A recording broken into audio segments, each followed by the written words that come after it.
Hi guys, welcome to Edu Lantern's Soft Skill series. And today's episode is all about എന്തിനെക്കുറിച്ചാണെന്ന് എന്തെങ്കിലും idea ഉണ്ടോ? Polite request. Polite ആയിട്ട് സംസാരിക്കുക എന്നുള്ളത് ഒരു മനുഷ്യൻ്റെ പേഴ്സണാലിറ്റിയെ കൂടി സൂചിപ്പിക്കുന്ന ഒരു കാര്യമാണ്. നമുക്ക് രണ്ട് ഓപ്ഷൻസിൽ സംസാരിക്കാം അല്ലേ? ഒന്ന് ഭയങ്കര ബോസി ആയിട്ട് നിങ്ങളുടെ ആറ്റിറ്റ്യൂഡ് കാണിക്കുന്ന രീതിയിൽ സംസാരിക്കാം, അല്ലെങ്കിൽ കുറച്ച് പ്ലീഡിങ് അല്ലെങ്കിൽ റിക്വസ്റ്റ് ചെയ്യുന്നത് പോലെ. പക്ഷേ റിക്വസ്റ്റ് ചെയ്യുന്നു എന്ന് വെച്ചിട്ട് it doesn't mean that you are such എന്താ ലോ പ്രൊഫൈൽ, ആ ഒരു രീതിയിലല്ല. Because there's one thing that English is also known as polite man's language.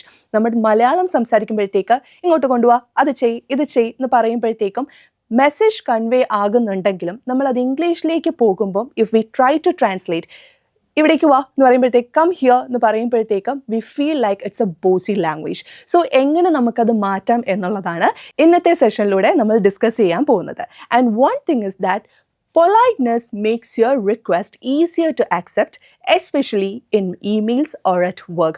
Polite ആയിട്ട് നമ്മളൊരു കാര്യം പറയുമ്പോഴത്തേക്കും അത് കേൾക്കുന്ന ഒരാൾക്ക് ചെയ്യാനായിട്ടുള്ള ഒരു എഫക്റ്റ് കൂട്ടിക്കൊടുക്കുകയാണ് ചെയ്യുന്നത്. ബിക്കോസ് ബോസി അല്ല, ആറ്റിറ്റ്യൂഡ് കാണിക്കുകയല്ല, you are just requesting them അല്ലേ? നിങ്ങൾ നിങ്ങളുടെ സ്റ്റാൻഡേർഡ് ഓഫ് ലിവിങ്ങിൽ നിന്നുകൊണ്ട് തന്നെ ഒന്ന് റിക്വസ്റ്റ് ചെയ്തിട്ടാണ് പറയുന്നത്. So it makes A kind of impression like okay ഞാനിത് ചെയ്യാം എന്ന് തോന്നിക്കുന്ന രീതിയിലായിരിക്കും ഈ പൊളൈറ്റ് റിക്വസ്റ്റ് ഹെൽപ്ഫുൾ ആകുക. ഇനി നമുക്ക് let's discuss some formal and informal expressions for this polite types of request. So formal expression first വരുന്നത് എന്താണ്? Could you please send me the file? ഇവിടെ ഒരു കാര്യം പ്രത്യേകം ശ്രദ്ധിക്കേണ്ടത് നമ്മുടെ ടോൺ അല്ലെങ്കിൽ മോഡുലേഷൻ പൊളൈറ്റ് റിക്വസ്റ്റ് പറയുമ്പോൾ വളരെ ഇമ്പോർട്ടൻ്റ് ആയിട്ടുള്ള ഒരു കോൺസെപ്റ്റാണ്.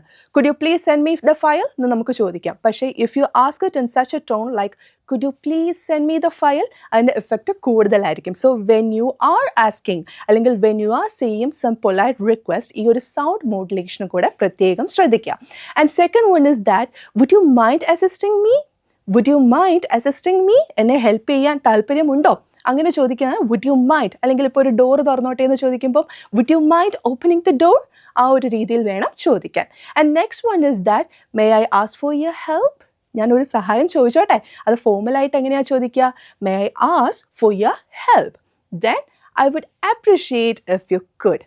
I would appreciate if you could. So if you could കഴിഞ്ഞിട്ട് നിങ്ങൾക്ക് നിങ്ങളുടേതായ സജഷൻസ് അല്ലെങ്കിൽ ഹെൽപ്പ് ചോദിക്കാം. അതിനു മുന്നേ ഉള്ള sentence construction is like I would appreciate if you could do this thing to me.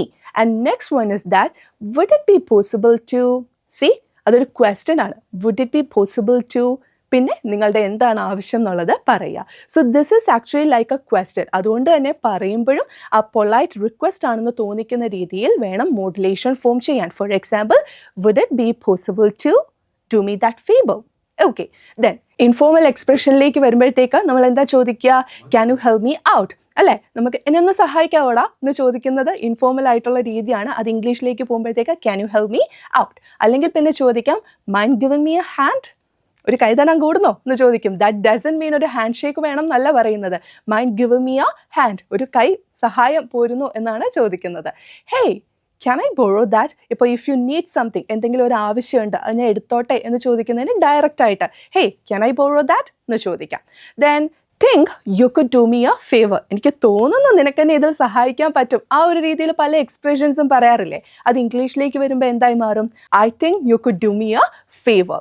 അല്ലെങ്കിൽ പിന്നെ ചോദിക്കാം any chance you could help? എന്തെങ്കിലും ഒരു ചാൻസ് ഉണ്ടോ എന്നെ സഹായിക്കാൻ? എങ്ങനെയാ അപ്പോൾ അത് ഇംഗ്ലീഷിലേക്ക് വരിക?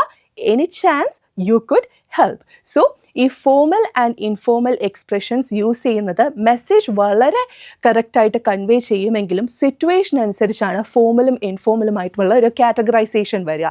So think logically where you should use all these expressions. And for more such informational videos, do follow the link.